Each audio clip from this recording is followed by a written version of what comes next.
오늘 말씀 본문 제목 있는 그대로 하나님의 뜻은 거룩함이라.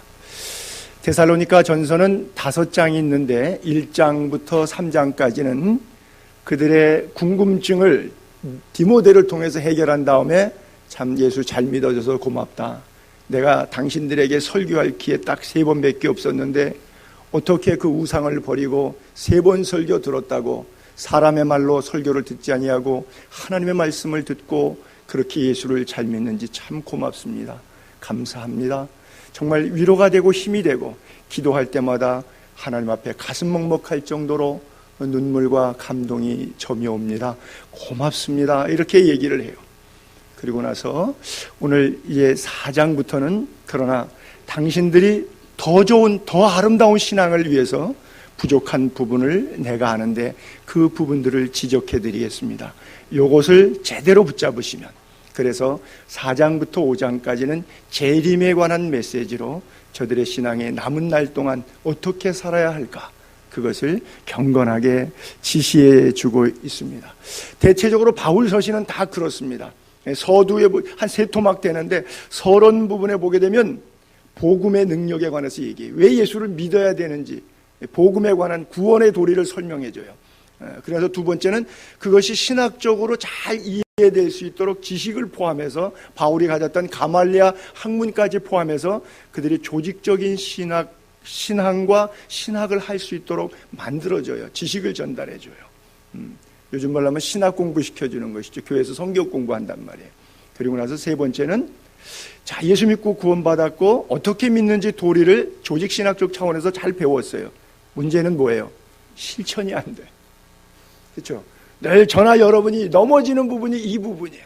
그래서 마지막 부분에 실천을 강조하고 복음에 합당한 삶을 사십시오. 이것을 가르쳐주고 있는데 오늘 그 실천 생활 부분에 있어서 특별히 음란의 문제를 지적하면서 하나님의 뜻은 거룩합니다. 이런 이야기를 하고 있어요. 여러분, 우리가 하나님의 뜻, 그래서 자꾸 기도해요. 하나님의 뜻이 뭡니까? 오른쪽으로 가야 돼요? 왼쪽으로 가야 돼요? 이 사업에 손대야 돼요? 저 사업에 손대야 돼요? 이쪽 동네로 이사 갈까요? 저쪽 동네로 이사 갈까요? 그런 것을 묻는 것은 앞으로 영원히 예수의 교회 교인들은 묻지 마세요. 거기에 하나님의 뜻 말씀 안 하십니다.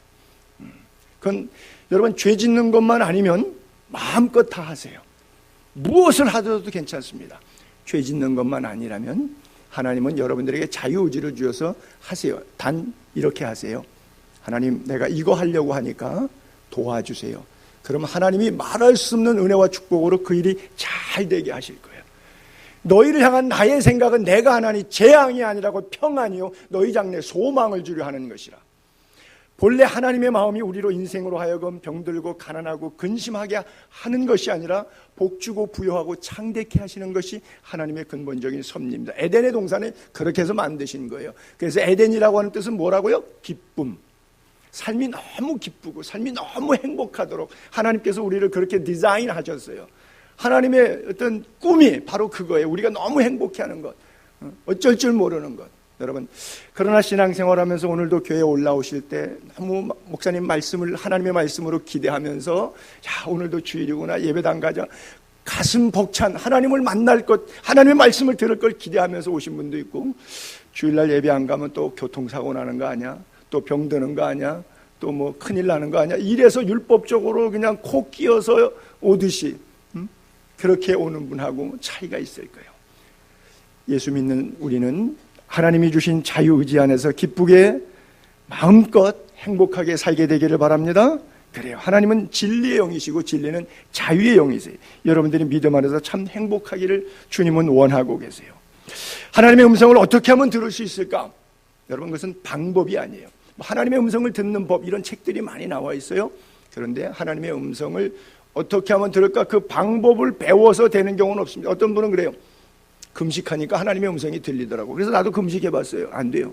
어떤 분은 어느 기도원에 갔더니 철야 기도했더니 거기가 이렇게 영빨이 세가지고 거기 갔더니 되더라. 그러니까 나도 그 기도원에 갔어요. 철야했어요. 안 돼요. 왜 안 될까요? 하나님의 음성은 방법이 아니에요. 하나님의 음성은 이 뭐예요? 관계입니다. 하나님과의 관계. 여러분이 하나님 앞에서 말씀의 친밀한, 말씀의 분명한 관계가 있게 되기를 바랍니다. 그래요. 이미 주신 말씀, 이 계시의 말씀, 하나님의 말씀 그대로 순종하고 동행하는 것이지, 하나님의 음성을 듣는 것이 뭐 특별한 기술이 있고 어떤 방법이 있는 것이 아니에요. 자, 여러분, 하나님을 안다. 원어의 성경에 안다라고 하는 뜻은 야다라고 하는 단어로 써 있어요. 야다, 안다, 야다. 좀 한국말하고 발음이 좀 비슷한데, 히브리어에서 야다라고 하는 뜻은 뭐냐면 지식적인 이해가 아니라 경험이에요. 그래서 이것을 주석가들이 어떻게 풀었냐면 부부 관계를 이야기해요. 여러분, 성행위에 관한 것을 막 지식적으로 설명하고 그림으로 설명해서 나에게 느껴질까요? 아니에요. 근데 부부는 관계를 통해서 설명이 필요 없어요. 지식이 필요 없어요. 그냥 알 수 있어요. 그래서 부부 관계라고 하는 것을 바로 야다라고 그래요.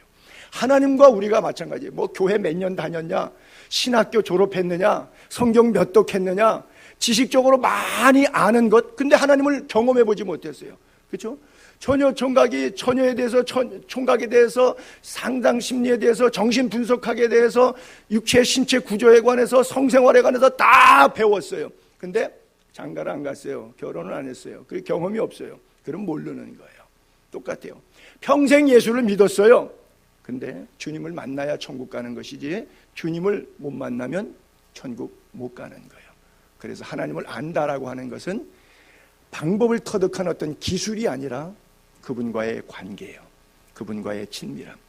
하나님과의 인격적인 관계가 꼭 있게 되기를 바랍니다. 근데 1대1 개인적으로 주님을 다 만나셔야 돼요. 조크에 그런 말이 있어요. 부부지간에 열심히 신앙생활하다가 남편이 사업이 좀 잘 되니까, 여보, 이거 주일날 문 닫으면 안 되겠다. 당신 부부 중에서 대표로 당신만 좀 가라. 나는 주일날 좀 일을 해야 되겠다. 그랬어요. 둘 다 죽었어요. 천국에 갔어요. 문 앞에서 들어가려고 했더니 베드로가 그러더래요. 너희가 왜 어떻게 둘이 같이 갈래? 아, 우리 부부인데요. 그럼 대표로 한 사람만 들어가라. 그러더래요. 뭔 말인지 아직 이해를 못하신 분들이 계신 것 같아요. 안 그러면 다 충청도에 오셔서 이제 설교 끝나고 가면서 웃으시려고 그러시는 것 같고. 그래요. 성경에는 그냥 우리가 읽어지는 보편적인 말씀이 있어요. 그래서 우리가 로고스라고 그러죠. 헬라어에서 리마따라고 하는 것인데, 동사 변함의 흐름의 단어와 단어의 속성을 연결해 주는 것을 리마따라 그러는데, 그걸 갖다가 고대 헬라어에서 레마라 그래요. 그래서 우리가 로고스의 말씀이 있다, 레마의 말씀이 있다 그런데, 그냥 보편적으로 읽어진 말씀들은, 기록된 말씀들은 우리가 로고스라고 그래요. 근데 목사인데, 제가 88년도에 목사 안수 받았으니까 지금 만 30년 지났는데, 1년에 일독만 했다 그래도, 물론 수독하는 해도 있지만 일독만 해도 30번 이상 읽었을 거 아니에요? 그러면 그 성경이 평소에 읽었는데 어제 읽는데 갑자기 이게 그냥 은혜가 되고 깨달아지는 거예요. 30년 동안 읽어도 못 깨달아지는 거. 늘 있었어요. 여기 없었던 이야기가 아니에요. 있었던 이야기. 그것은 스토리는 로고스예요. 근데 그날 내가 갖고 있는 상황과 기도 제목과 아픔과 맞물리면서 이것이 살아서 나에게 회개시키고 용서가 되고 또 힘이 되고 격려가 되고 갈 방향에 대한 지시하심에 밝은 길이 돼버릴 때가 있어요. 그것은 레마의 말씀이라고 그래요. 사도 바울이 그들에게 주면서 늘 이 레마의 말씀으로, 살아있는 능력의 말씀으로 깨닫기를 바랐어요. 예수를 3년 동안 쫓아다녔지만 죽고 나니까 시골로 낙향했어요. 엠마오로. 그렇죠? 가다가 두 제자가 예수님께서 찾아가셔서 말씀을 풀어줘요. 자, 3년 동안 예수님 이야기 옆에서 들었는데 안 왔어요. 근데 그날 길 가면서 잠깐 한 말씀 하셨는데 3년 들은 말씀 안 온 게 어떻게 그거 2, 3분 안에 그 말씀이 들어오죠? 그렇죠? 베드로에게 예수님이 물어요. 너희 나를 누구라고 하느냐? 뭐 예레미야입니다. 뭐 세례 요한입니다. 선지자 중에 하나입니다. 그래요. 근데 베드로가 그런 고백하죠. 주는 그리스도시요 살아계신 하나님의 아들입니다. 그랬더니 예수님 뭐라 그래요? 이것을 알게 한 것은 혈육이 아니라 하늘 아버지라. 성경책의 저자이신 성령께서 감동 주셔서 단순한 글이 나의 삶의 힘과 능력으로 와 닿도록 만들어주시는 것. 하나님의 뜻이 거룩함인데 그 거룩한 은혜와 능력이 이 레마의 말씀으로 여러분 가슴에 와서 닿게 되기를 바랍니다. 그래요. 교회 수십 년 다녀도 천국 가지 못하는 사람들이 많은 이유는 예수 그리스도를 영접하지 못했기 때문에 그래요. 저는 제일 궁금한 것 가운데 또 하나가 그런 거예요. 목사까지 된 사람 가운데서 지옥 간 사람이 많을까? 천국 간 사람이 많을까?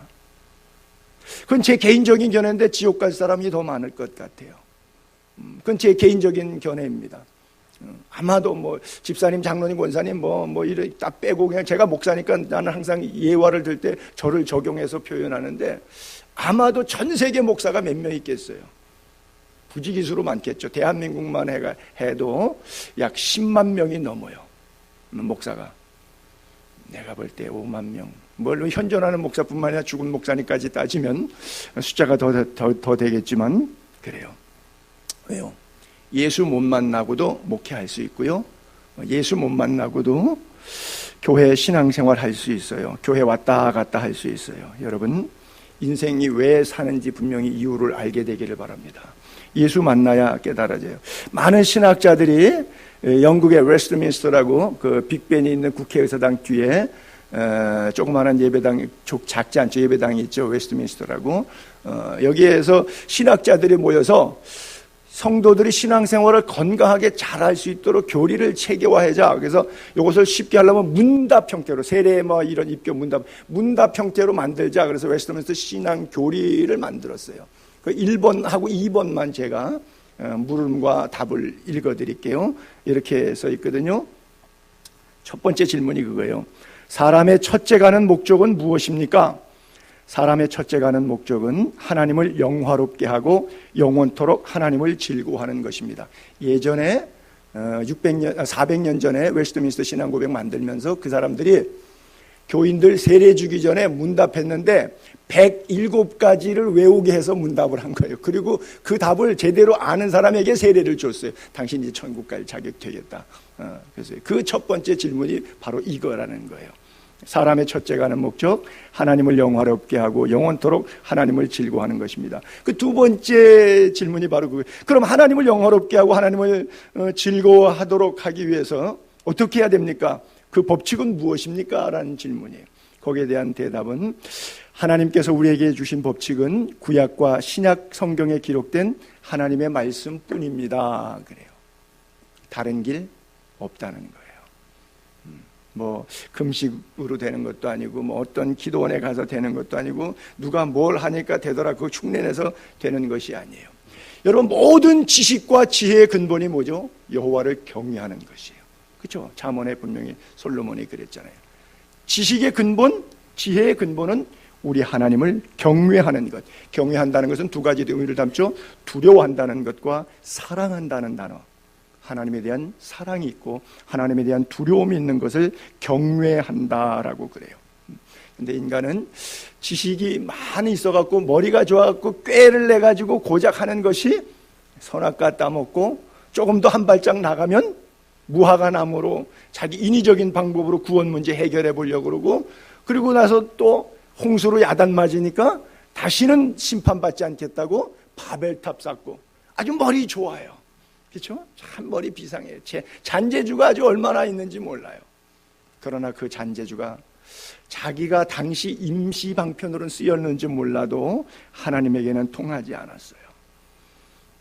결혼의 목적, 가정의 목적도 마찬가지잖아요. 하나님의 창조 계획 속에 독처하는 것이 좋지 못하다. 그래서 하나님의 창조 가운데 보완하는 돕는 배필로 주셨어요. 그런데 우리가 이기적인 정욕을 채우는 것으로 사용하다 보니까 뭐 돈 때문에 싸우고 뭐 때문에 싸우고 자꾸 싸워요. 상대에게 돈을 주려고 해서 싸웁니까? 상대의 돈을 내가 쓰려고 해서 싸웁니까? 그렇죠? 바로 이런 이기적인 성향이 우리 안에 있어요. 그래서 목적대로 살지 않아요. 하나님께서 분명히 말씀하실 때 이제는 둘이 아니요 한 몸이니 그런즉 하나님이 짝지어 주신 것을 사람이 나누지 못할지니라. 그런데 하나님의 말씀을 가볍게 우습게 여긴단 말이죠. 이런 것들이 오늘 우리 시대 안에 팽배해요. 또 우리가 돈 버는 목적이 뭐예요?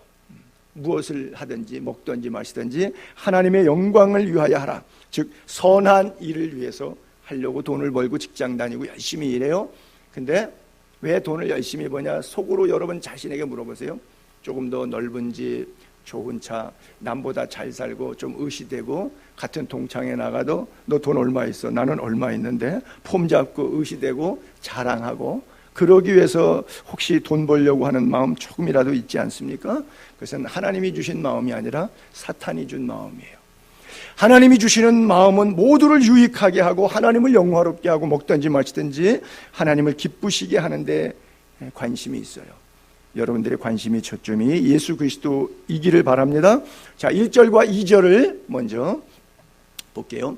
그러므로 형제들아 우리가 끝으로 주 예수 안에서 너희에게 구하고 권면하노니 너희가 마땅히 어떻게 행하며 하나님을 기쁘시게 어떻게 해야 하나님 기쁘시게 하는지 어떻게 해야 하나님 기쁘신지 우리에게 배웠다.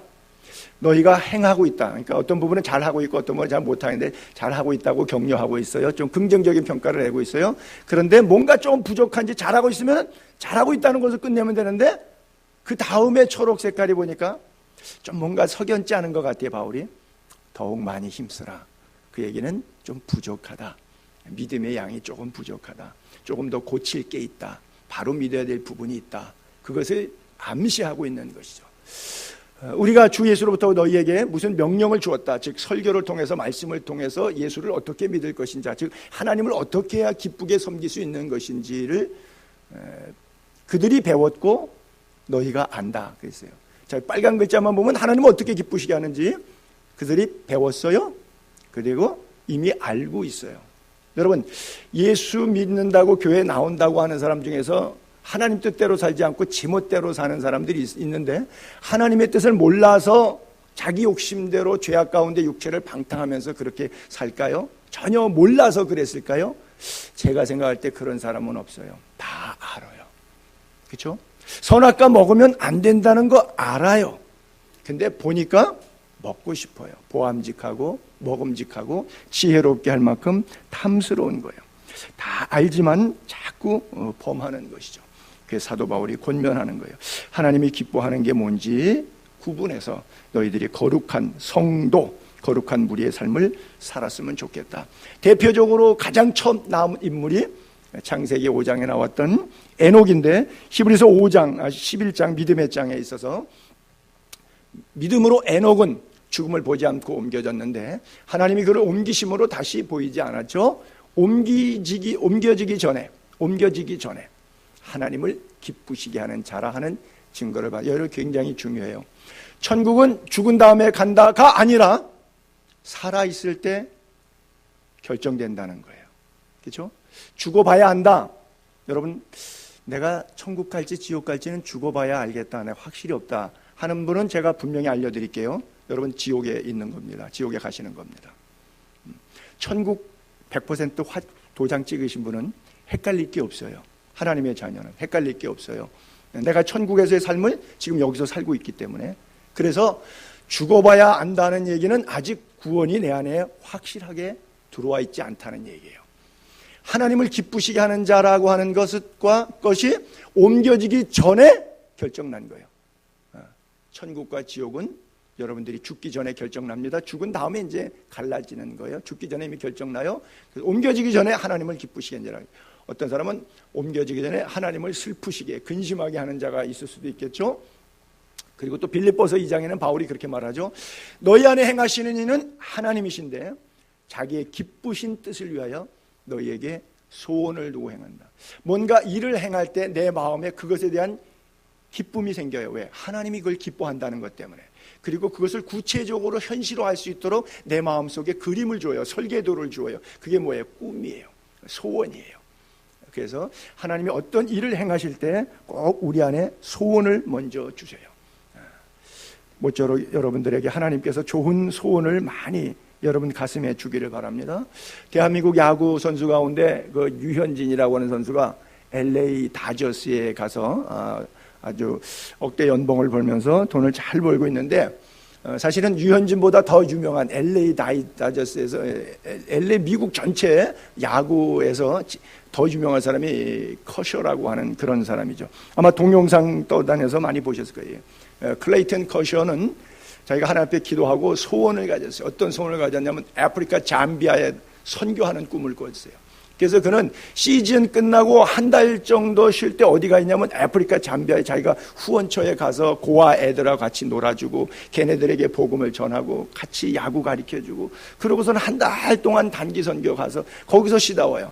다른 선수들은 자기 몸 만든다 그러고 가족하고 여행하고 그러는데 거기는 자기 식구들 데리고서는 선교지 가가지고 한 달을 이렇게 보내다가 와요.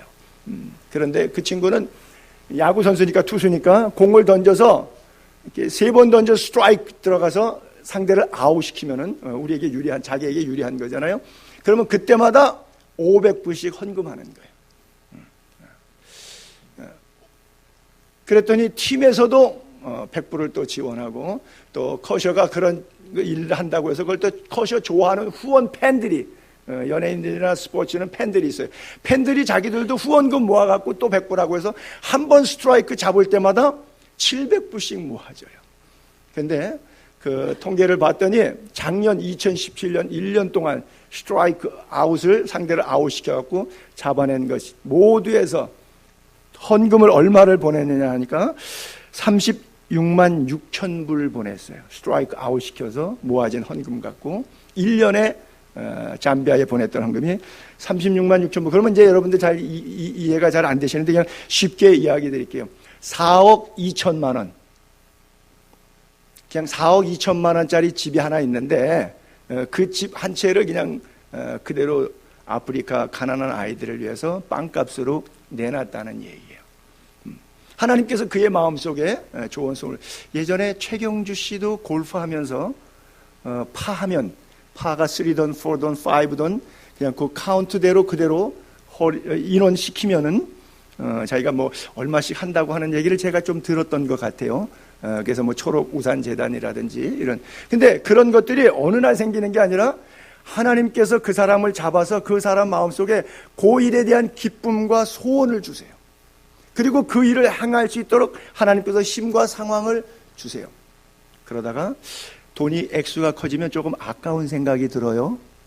그러면 그때부터는 무너지기 시작해서 게임도 무너지고 금액도 무너지고 목표도, 선한 목표는 자꾸 싸우면 하나님께서 선순환을 일으켜서 더 큰 역사 이루게 만들어주고 마음이 쪼그라들어서 이게 볼륨이 커지면, 그렇잖아요. 11조 할 때 100만 원 벌 때 10만 원 11조 하는 거는 쉬운데 1억 벌 때 1000만 원 11조 한다.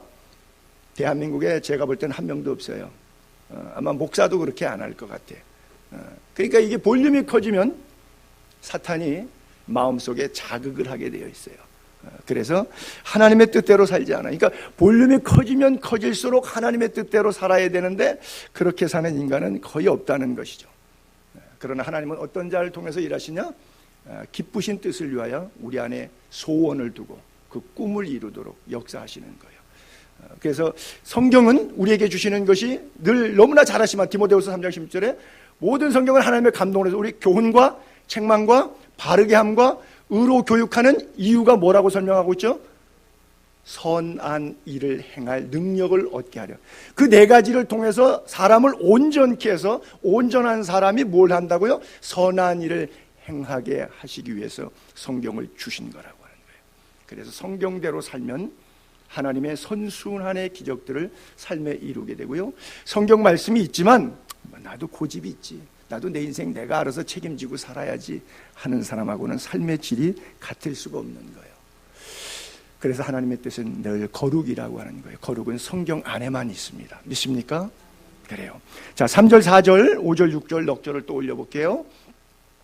하나님의 뜻은 이것이니 너희의 거룩함이냐 곧 음란을 버리고 거룩함과 존귀함으로 자기 아내 대할 줄 알고, 하나님 모르는 이방인처럼 세욕을 따르지 말고 또 분수 넘어서 형제를 해하지 말라. 우리가 너희에게 미리 말하고 증언한 것 같이, 이미 이 내용은 설교했었다는 얘기, 3주간 설교할 때 했다는 얘기, 너희에게 미리 말하고 증언한 것 같이 미리 설교했다, 옛날에 너희들이 가르쳐줬다 얘기예요. 이 모든 일에 주께서 신원하여 주심이나 하나님이 원수 갚을 거 원수 갚고 축복할 거 축복하고 신원하여 주신다. 뭐 이거 신원 에베네셀 그룹 이야기 아니에요. 하나님께서 들으시고 축복과 저주에 대한 심판을 우리에게 분명히 허락하신다라고 하는 거예요. 여러분, 인간의 본능 가운데 뭐 성욕도 있고 식욕도 있고 권력욕도 있고 뭐 명예욕도 있고 여러 가지 욕심들이 있는데, 인간의 본능의 성욕은 하나님의 위대한 축복이고 아름다운 축복입니다. 믿습니까? 그래, 왜 성욕이 우리 안에 있느냐? 하나님께서 인류를 만드셨을 때 그렇게 만드셨어요. 자, 창세기 1장 28절에 보게 되면 하나님이 사람을 지으시고 아담과 하와에게 복을 주시면서 그들에게 뭐라고 말씀하셨냐면 생육하고 번성하여 땅에 충만하라. 저것을 이루기 위해서 우리 안에 성욕을 주신 이가 하나님이에요. 하나님의 위대한 창조 작품 가운데 최대의 걸작품이에요. 그래서 마지막 날 인간을 지으시고는 다른 날과 달리 거기다가 so very, 심히 보시기에 좋았다라고 이렇게 말씀하고 있거든요. 그래서 생육과 번성하고 땅에 충만할 것을 명령하신 하나님께서 가장 위대한 선물을 인간에게뿐 아니라 모든 우주 질서 세계 속에서 짐승의 세계 이르기까지 성적 본능은 하나님이 주신 가장 위대한 축복이다. 단 부부 안에서만 절제된 것이어야 한다라고 하는 것이죠. 그래서 우리가 진화론 얘기하는 사람에게 제가 반박하는 것 가운데 하나가 그거예요. 진화론은 짐승의 원리이기 때문에 우리가 원숭이에서 나왔잖아요. 그러면 이건 성욕은 진화가 안 되잖아요. 짐승은 발정기의 후각을 통해서만 성행위를 합니다. 근데 뭐 여자분 뭐 좀 표현이 여자분들이 뭐 배란기가 되면 냄새가 납니까? 안 나죠. 남자가 여자의 배란기 냄새를 알아요? 몰라요. 그 배란기를 알아요? 몰라요. 그렇죠? 그런데 배란기 때만 모든 짐승의 세계는 암수가, 그런데 인간의 세계는 그렇지 않아요. 하나님께서 생육하고 번성하여 땅에 충만하게 만드셨기 때문에 그것은 진화될 수 없는 거예요.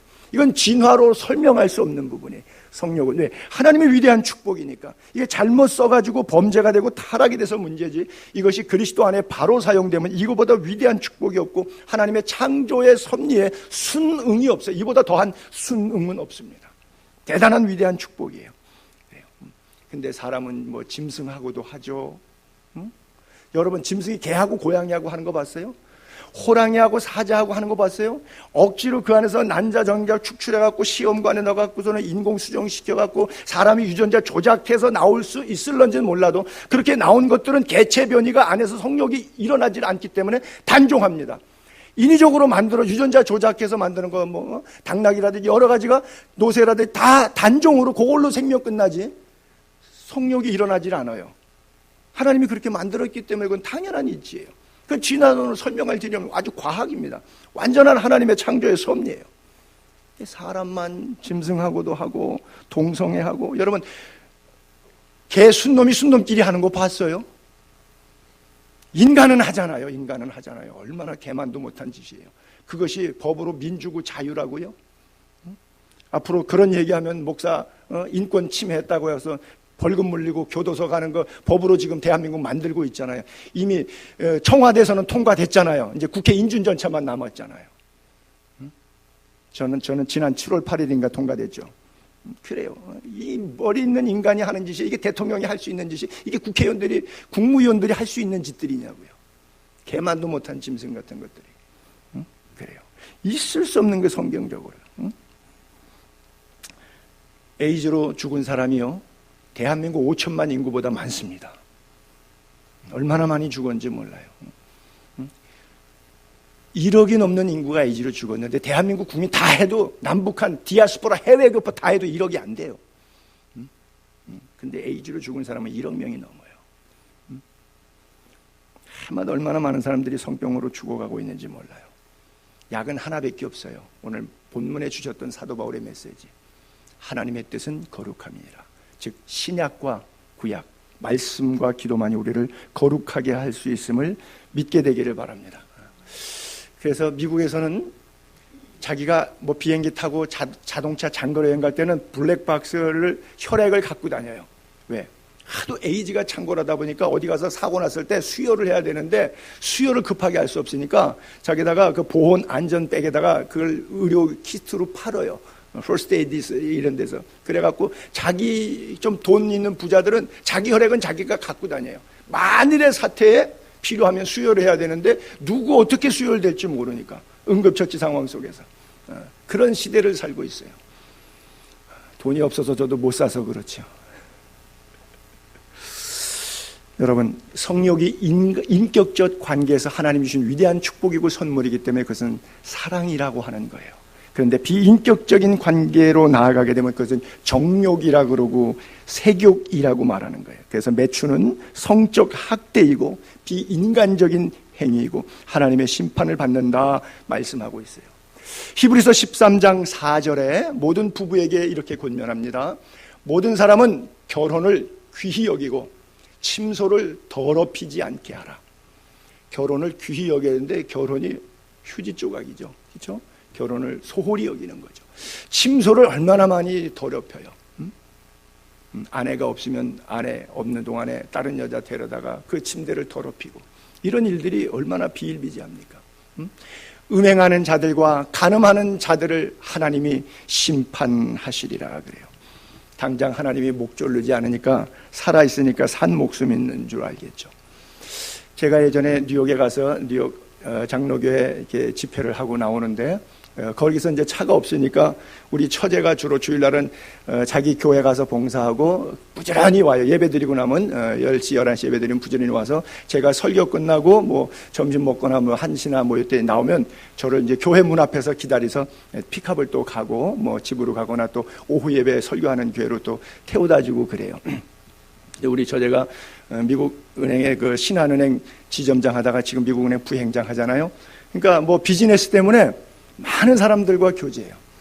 근데 제가 이제 설교 끝나고 이제 나와서 그 교회 계단 나와서 이렇게 해서 이제 우리 처제 차를 앞으로 가서 타는데 차를 탁 탔더니 우리 처제가 그래요. 어머머머. 저를 영접 마지막 인사 나왔던 분이 그 교회 선교부장 장로님이셨거든요. 아주 여유가 좀 있으신 그런 분이신데 그분이 그분을 보더니 어머머머 그래요. 저분이 이 교회 장로님이어서 그러면서 얘기해 주는데 차마 못 들을 얘기를 해 주는 거예요. 이런 일들이 있는데 비일비재하게 있는데 우리가 서로 속는 것이죠. 데살로니가 교인들이 영적으로 성숙했어요. 그런 모습을 보였지만은 육적으로는 아직도 옛 성품이 남아 있어서 왔다리 갔다리 하니까 예수 믿고 신앙생활 잘하는 건 좋은데 아직도 육적 생활과 가정과 결혼관에 있어서 문제가 있다. 그래서 이것을 교훈하고 있는 메시지가 이 부분이에요.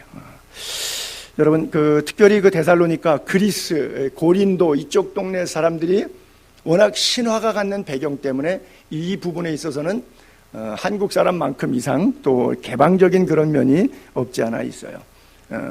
레즈비언이라고 하는 단어가 바로 그리스의 섬, 레스보스라고 하는 섬이 있는데 그 섬 사람들에 의해서 자행됐기 때문에 레즈비언이라고 하는 여성 동성애가 나왔죠.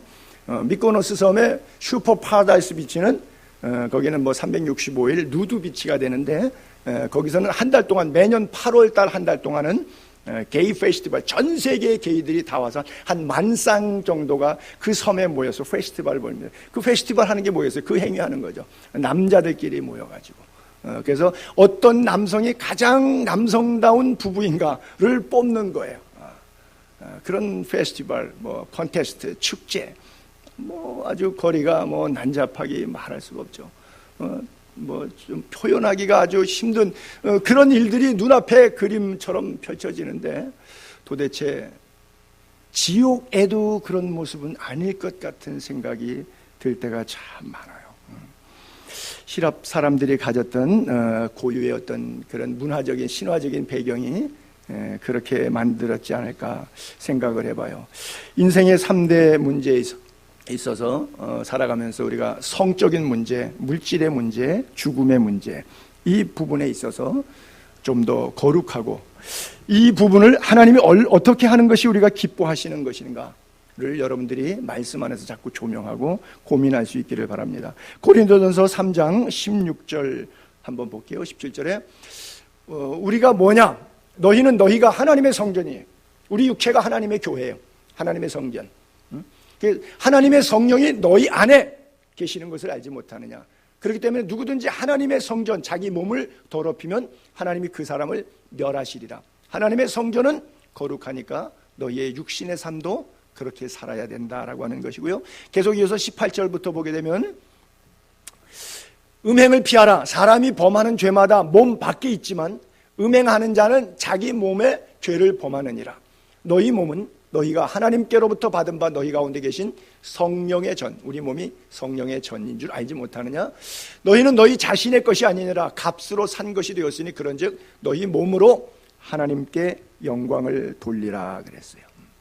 데살로니가 지역 제가 설명드렸다시피 세계 그리스의 신화의 밥을 그리스 신화의 본산 올림푸스 산자락 2917m짜리 제우스의 왕좌가 있고 그리스 신화의 12지신의 대표격들이 포진하고 있는, 그래서 그리스 관광토산품 가면 그 산과 함께 12신의 모형 같은 거, 그 뭐 벽시계 같은 거 이런 거 다 팔고 그러거든요. 거기 기념품이 그런 것들이에요.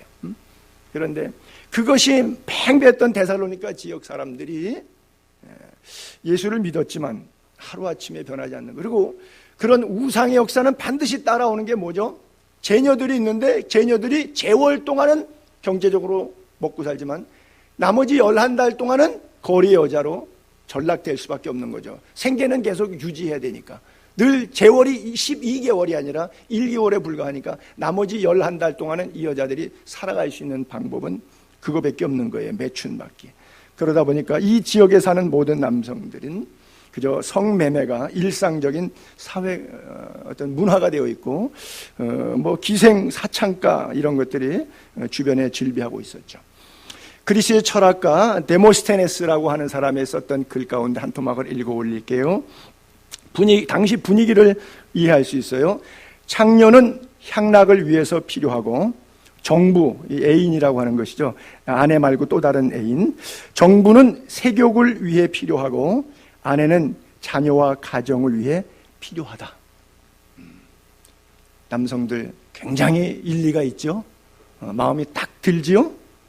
그래요. 굉장히 어필해요. 그렇죠? 딱 맞는 얘기예요. 고대 사회 남성 중심의 일부 다처제 문화적 분위기가 바로 이렇게 만들어냈고, 이것이 교회 안에도, 고린도 교회도 데살로니가 교회 안에도 있었어요. 지금 여기서는 저도 양복 입고 넥타이 매고 여러분들 정장 딱 가봐서 아주 괜찮아요. 일주일 동안 생활하는데 사도 바울이 기도하니까 다 보이는 거예요. 그래서 이 영적 분위기고 좋다, 이거 칭찬하고, 근데 교회는, 예배는 여기에서만 있는 것이 아니라 일주일 동안 너희 가정의, 직장의, 일터의, 사회 공동체 속에서도 예배가 연장선상에 있는 거니까 그리스도인의 정체성은 예배 드릴 때의 정체성과 예배당 밖에서의 정체성이 동일해야 된다. 창기와 합하면 한 몸이 된다. 그와 같이 창기랑 합하지 말고 주님과 합하는 한 영이 될지니라. 그것이 성령이 거하는 전이다. 이런 말씀을 쭉 나열해 주고 있는 거예요. 그런데 이게 하루아침에 그들 가운데 오는 것이 아니죠. 거룩함과 존귀함으로 자기 아내에 대할 줄 알고 하나님을 모르는 이방인과 같이 세욕을 따르지 말라. 아마 여러분 가운데 그 드라마로도 옛날에 보신 분들인데 저도 아마 학창시절에 봤던 것 같으네요. 30년도 넘은 건데 알렉스 헤일리라고 하는 사람이 쓴 루트 뿌리라고 하는 책이 있어요. 그것이 한 7부작 드라마로도 만들어서 한국까지도 더빙된 적이 있었는데, 당시 노예는 물품이잖아요. 그러니까 뭐 마음대로 사고 팔 수 있는 물건이니까 남성 주인의 입장에서 여자 노예는 그냥 성놀이감이에요. 그래서 그 속에서 태어난 아이가 바로 쿤타킨테라고 하는 아이가 태어나는 것이, 그 7대째 가정의 스토리를 적은 것이, 실화를 배경으로 했던 것이 바로 루트 뿌리라고 했던 알렉스 헤일리의 작품이잖아요. 그래요. 예나 지금이나 돈이 있는 남성들은 성매매뿐 아니라 작은 집도 하나 장만해서 왔다 갔다 하며 살죠. 돈과 시간 여유가 있으면 하나님의 선한 일에 쓰면 얼마나 좋겠어요. 근데 그렇게 쓰는 인간은 아직은 제가 못 봤어요. 다 정욕과 성욕을 위해서 사용하지요. 보세요. 자, 다윗의 이야기를 한번, 밧세바를 범하기 직전의 분위기를 살짝 엿보도록 할게요. 그 해가 돌아와 왕들이 출전할 때 이제 전쟁에 나갈 시간이에요. 다윗도 왕이니까 자기도 같이 나가야 돼요. 왕들이 출전할 때 자기는 안 나가요.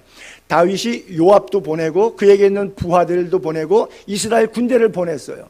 그래서 그들이 암몬 자손을 멸하고 람바를 애워싸고 지금 전투 중인데 다윗은 예루살렘에 그대로 있어요.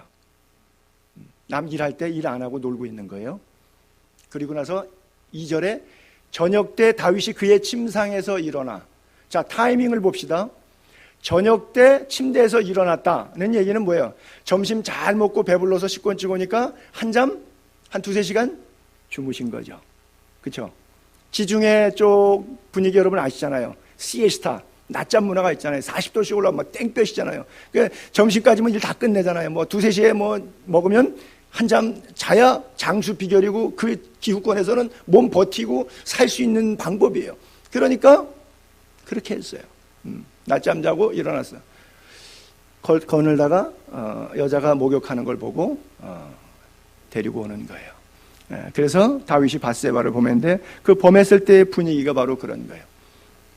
언제도 제가 말씀드린 것 같은데 메디슨 카운티의 달이라고 하는 영화, 뭐 한국의 뮤지컬로도 들어와 있었는데 그것은 아주 4일 동안에 다 큰 자녀를 둔 부인의 불륜이에요.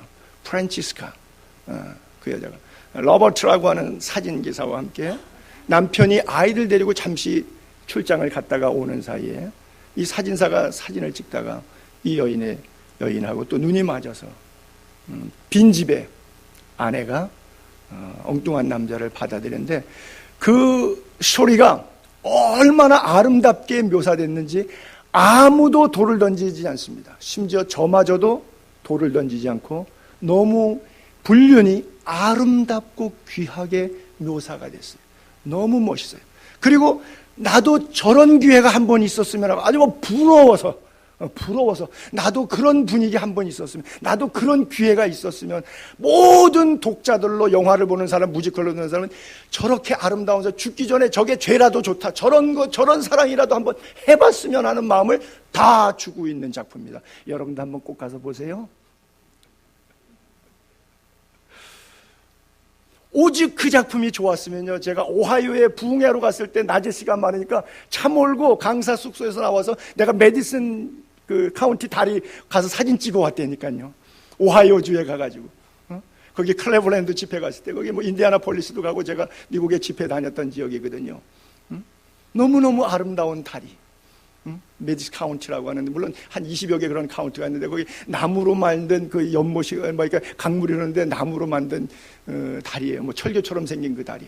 우리가 전쟁 영화에서 보는 그 철교처럼 생긴데 물론 그때 갈 때 우리 집사람 옆에 태우고 갔습니다. 그것을 꼭 말해야 되겠죠?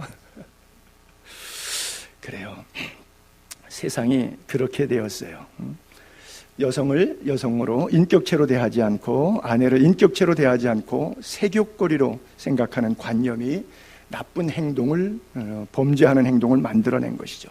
그래서 본문에도 분수를 넘어서 형제를 해하지 말라 그래요.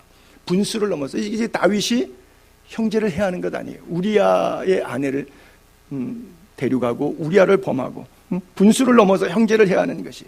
여러분 그래서 출애굽기 20장 17절에 10계명의 10번째 계명이 이거잖아요. 출애굽기 20장 17절 볼게요. 10계명 10번째 계명이에요. 내 이웃의 것을 탐내지 말라예요. 근데 여기 부차 설명이 있어요. 내 이웃의 것을 탐내지 말라 그러면 우리가 돈, 물건 이런 거 생각하는데 아니에요. 남자들은 뭐까지 생각하냐? 그 집 아내까지 생각해요. 아주 남자들은 못됐죠? 글쎄요. 나는 남자니까 여성의 속성을 몰라서 여자들도 남의 남편 보면서 그런 생각하는지는 제가 잘 모르겠어요. 여자가 아니라서. 내 이웃의 집을 탐내지 말라 그랬는데 하나님이 아시고 거기에 1번 아내 탐내지 마, 2번 남종, 3번 여종, 4번 소, 5번 낙이, 그 다음에 소유들 이렇게 순서대로 나가는데 탑 프라이어리티 제일 먼저 남의 아내 흘끔흘끔 쳐다보는 거야. 벌써 여자들은 감각이 있다 그래도 자기를 딱 쳐다볼 때 저 남자가 좀 마음에 음심이 있다, 저 눈초리가 조금 섬뜩하다, 그거 다 느끼시죠? 남자들도 볼 때 그런 마음으로 보시죠? 하나님은 이걸 말씀하고 있는 거예요. 3600년 전에 하신 말씀이에요. 십계명은 3600년 전에 모세 광야에서 주었던 말씀이죠. 그래요. 간음은 서로 상호 배우자에게 대한 배신과 범죄일 뿐만 아니라 먼저 하나님 앞에 범죄가 됩니다. 그래요. 창세기 39장 3절에 보면 요셉과 보디발의 스토리 가운데 거부하면서 보디발의 아내에게 요셉이 했던 말, 창세기 39장 9절입니다. 요셉이 왜 거부했느냐? 이 집에는, 보디발의 집이죠, 나보다 큰 이가 없다. 가정 총무니까. 주인이 보디발이 아무것도 내게 금한 것이 없다. 근데 안 되는 게 하나 있는데 당신은 안 된다. 그의 와이프니까. 그런즉 내가 어찌 이 큰 악을 행하여 보디발에게 죄를 지으리까? 당신 남편에게 죄를 지으리까? 이렇게 나의 주인에게 죄를 지으리까? 그렇게 말하지 않습니다. 그렇죠? 안 보이는 하나님. 우리는 저 상황에서 이 큰 악을 나를 이렇게 잘 보살펴준 내 주인에게 배은망덕할 수 있습니까? 당신 남편에게 내가 인간적 도리로도 그렇게 할 수 없죠? 이렇게 말하지 않습니다. 인간적 도리와 상황적 도리를 논하지 않습니다. 뭐를 논하고 있어요? 코람세오, 하나님이 보신다는 것이죠. 요셉이 요셉 될 수 있었던 결정적인 이유가 하나님. 우리가 죄를 범하는 이유는 뭐죠? 안 보이는 하나님을 의식하는 것이 아니라 내 남편, 내 아내, 누가 나를 보는 시각, 이것만 벗어나면 되기 때문에 내가 마음껏 할 수 있어요. 하나님이 보신다는 감각은 없어요. 근데 하나님이 두 눈 벌겋게 뜨고 보고 계신다고 생각하면 두려움이 있겠죠. 바로 그 두려움은 요셉이 하나님 앞에 죄를 지을 수 없다는 생각을 가졌기 때문에 그가 그런 두려움을 가질 수 있었던 것이죠. 그래요. 하나님을 모르는 이방인처럼 세욕을 따르지 말라 그래요. 여러분, 성경에서 제일 무서운 구절들, 특별히 로마 교회 교인들이, 로마가 극도로 또 타락하고 부패하고 군사적으로 우위를 확보하다 보니까 여자들 노예를 많이 갖고, 여자 노예를 성놀이기감 쓰고도 부족해서 남자 노예까지 가지고 장난질 하다 보니까 동성애라든지 아주 못된 것들이 얼마나 많이 있어요. 워낙 지배한 나라는, 우리나라 정신대 문제란 이런 것들은 다 뭐예요? 끌려가는 건 다 뭐예요? 성적 놀이에 희생당하는 것 아니겠어요? 로마 제국이 그래요. 로마서 1장에서부터 편지를, 복음을 그들에게 줄 때 1장 24절부터 28절까지 이렇게 써 있어요. 하나님께서 내버려 두사, 지금 파란 글씨가 제일 무서운 글자예요. 하나님께서 내버려 뒀다. 하나님께서 정욕대로 더러움에 내버려 뒀다. 몸을 서로 욕되게 했다. 26절, 하나님께서 부끄러운 욕심에 내버려 뒀다. 여자들도 순리대로 쓸 것을 바꾸어 영리로 쓰며, 여성 동성애 레즈비언을 얘기하죠.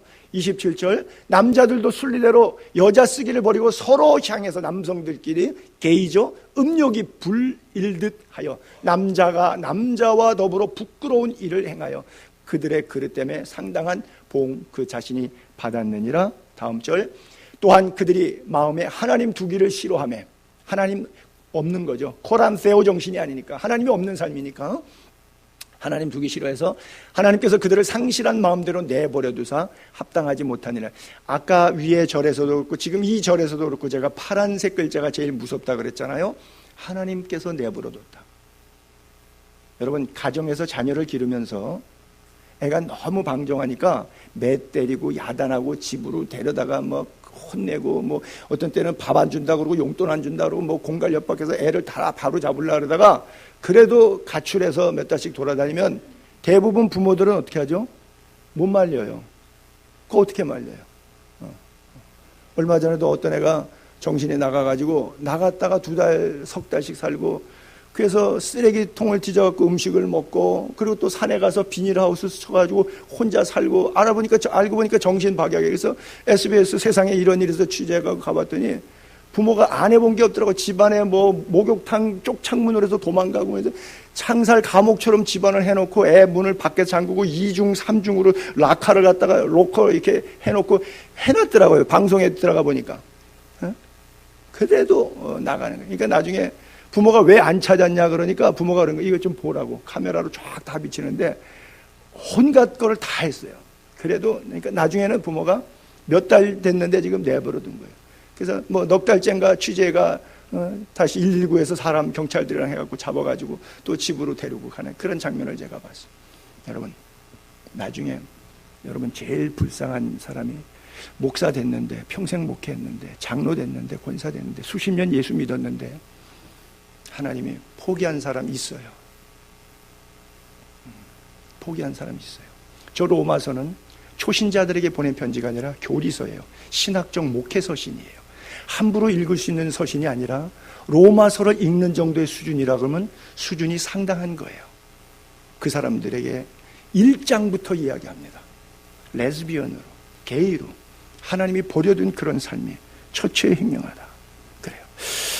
모르겠어요. 요즘 세상에 뭐 그런 게 대단한 죄가 되겠느냐. 뭐 요즘에 뭐 퀴어 축제 여기저기서 하고 뭐 전국적으로 다 하고 인터넷 게임 뭐 음란 문제 뭐 이게 다 관용하는 시대가 됐어요. 그런 얘기를 뭐하러 하느냐고 오히려 말하면 그냥 조용히 하라고 하는 그런 세대가 됐거든요. 나라에서도 정치적으로도 그래요. 가만 내버라는 거죠. 그냥 그 문화 행사니까 그냥 내버려 두자는 것이죠. 개인적인 인권이라고 하는 것이죠. 정말 그대로 내버려 두고 싶어요. 그렇죠? 하나님께서도 내버려 두시는데 우리가 어떻게 하겠어요? 여러분, 거룩함의 반대는 뭐예요? 더러움이죠. 그렇죠? 더러움 가운데 내어둔 거예요. 마가복음 5장 8절에 보게 되면 귀신 들린 사람을 쫓으실 때 귀신에게 앞에 수식한 단어가 있어요. 예수께서 이미 그에게 계실 때 더러운 귀신아, 그 사람에서 나오라. 귀신아 떠나가라. 나사렛 예수 이름으로 귀신은 물러가라. 이게 아니라 앞에 수식어가 하나 붙었어요. 더럽다고. 예전에 제가 축풍령 휴게소 서울 쪽 방향 쪽에 이렇게 가면 뒤로 빠져나갈 수 있는 길이 있는데 쭉 산으로 곰방 올라가면 정신병자 그 요양원이 있습니다. 제가 수요일날 저녁 예배 설교하러 갔는데 강제시설이니까 예배당에 다 모아다 놨는데 한 150명 내지 180명 정도 됐었어요. 다 남자분들만 있었는데 정신분열 환자들만 거기 요양원에다가 모아다 놨죠. 기독교인이 원장이다 보니까 주일 예배 드리고 수요 예배 드리고 예배 드려요. 그래서 저녁에 예배를 드리는데 설교하기가 너무 힘들어요. 뭐 그들이 떠들고 잡담하고 뭐 중간중간에 거기 뭐 지도하시는 분이 몽둥이 들고 왔다 갔다 뭐 이렇게 질서 잡고 그러는 분들도 있긴 한데 그게 힘든 게 아니고 뭐 떠들어서 뭐 장난해서 뭐 옆으로 뭐 들어 누워서 뭐 이래서 설교가 방해가 돼서 힘든 건 하나도 없어요. 그건 뭐 당연한 거니까. 근데 냄새가 코를 찌르는데 견딜 수가 없어. 숨을 쉴 수가 없어요. 얼마나 악취가 나는지. 시설들 방마다 보면 막 쓰레기 넘쳐나고 지저분하기가 말할 수가 없어요. 그게 손님 온다고 그래도 치우고 정돈하는 게 그 정도예요. 악한 영의 역사는 영적으로만 더러운 게 아니라 모든 삶의 부분까지 깨끗하지 않게 하는구나. 제가 그때 그런 걸 생각을 했어요. 그런 걸 느꼈어요. 하나님의 뜻은 거룩함임을 믿게 되기를 바랍니다. 우리가 거룩함을 잃어버렸을 때 하나님으로부터 버림받는 거예요. 자, 마지막 7절 8절 올려볼게요. 하나님이 우리를 부르신 이유, 왜 예수 믿게 했느냐, 왜 교회 나오겠느냐, 우리를 부르신 이유, 부정하게 하심이 아니요 거룩하게 하심이니. 부정하게 더럽게 살라고 우리를 부르신 것이 아니라 정결하고 깨끗하게 살라고, 성결하게 살라고 우리를 예수 믿게 하신 거예요. 그러니까 우리는 예수 믿으면 깨끗하게 살아야 돼요. 아주 나이스하게 살아야 돼요. 스마트하게 사셔야 돼요, 여러분. 그러므로 저버리는 자는 사람을 저버리는 것이 아니라 우리에게 성령을 주신 하나님을 저버리는 것이라 그랬어요. 거룩한 삶은 바로 말씀에 순종하는 삶이고 부정한 삶은 말씀을 저버리는 삶이에요. 불순종하는 삶이에요. 성도는 세상의 빛과 소금으로 역할 모델을 위해서 하나님께서 우리를 부르셨어요. 그래서 생활로도 전도하고 언어로도 전도하고 성령의 충만함을 덧입어야 합니다. 로마서 6장 19절 한번 볼게요. 우리의 모습을 이렇게 표현해 주고 있어요. 너희 육신이 연약함으로, 그렇죠? 마음은 온유로되 육신이 약하잖아요. 그렇죠? 설교 들으면 정말 그렇게 살아야지. 근데 가가지고 또 부부지간에 대판 싸우고 뭐 난리 쳐갖고 말씀대로 못 살아. 그렇죠? 육신이 연약해. 이 육신이 연약함으로 내가 사람의 예대로 말해, 그냥 편안하게 말해 보겠다. 내가 편안하게 있었던 일을 그냥 그대로 편안하게 얘기해 볼게. 뭐라면 너희가 너희의 지체를, 육체를 부정과 불법에 내주어서 불법에 이뤘다. 오늘 그렇게 된 이유가 너희 육체를 죄악 가운데 방임에 방치했다. 그래서 그렇게 됐다. 이제는 그러나 now 지금은 이제부터는 너희 지체를 의에게 종으로 내주라. 죄의 종이 아니라 이제 의의 종으로 내주라. 그래서 어디로 이르러라? 거룩함에 이르라 그랬어요. 여러분, 내가 거룩하게 되고 성숙하게 되는 것이 행복하십니까? 아니면 내가 불법을 행하는 것이 행복하십니까? 방종과 자유가 진리 안에서 구분될 수 있게 되기를 바랍니다. 또 바울은 역설적인 진리, 반어법으로 갈라디아서 5장 1절 그리고 13절에 이렇게 표현해요. 그리스도께서 우리를 자유롭게 하시려고 자유를 주었어요. 그러므로 굳게 서서 다시는 종의 멍에 매지 말라. 이게 죄의 종의 멍에 매지 말라는 거예요. 근데 거기서 또 반대로 이런 표현으로 썼어요. 역조로. 형제들아, 너희가 자유를 위하여 부르심을 입었다. 부르심 받고 이제 죄로부터 자유하게 되었어요. 그러나 그 자유를 방종하지 말라 이거예요. 육체의 기회를 삼지 말고 오직 사랑으로 서로 종로로 타라. 그죠? 우리가 예수 믿기 전에 죄의 종이니까 내 욕심으로 살았어요. 근데 의의 종으로 바뀐 다음에는 내 이기적인 소욕을 위해 살지 않고 사랑으로 피차를 섬기는 이타적 신앙생활을 해야 된다라고 가르쳐주고 있죠. 그래요. 자, 또 한 구절 더 볼게요. 로마서 6장 20절에 너희가 죄의 종이 되었을 때는 의에 대해서 자유로웠다. 죄의 종이 되니까 죄 지은 것을 자랑스럽게 생각했어요. 그리고 의를 행하지 않았어요. 의에 대해서 자유로웠다는 의를 행함이 없었어요.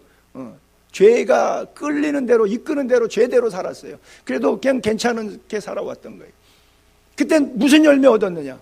부끄러운 열매밖에 더 있냐? 마지막은 사망 아니냐? 그거예요. 그러나 이제는 너희가 죄로부터 해방되고 거룩함에 이르는 열매를 맺었다. 그 마지막은 영생이다. 그렇죠? 부끄러운 열매를 맺고 살았어요. 죄의 종들. 근데 의의 종이 되어서부터는 거룩한 열매를 맺었어요. 이게 사망과 영생의 길의 차이라고 하는 거예요. 마지막 한 구절 다 같이 합독하고 기도하겠습니다.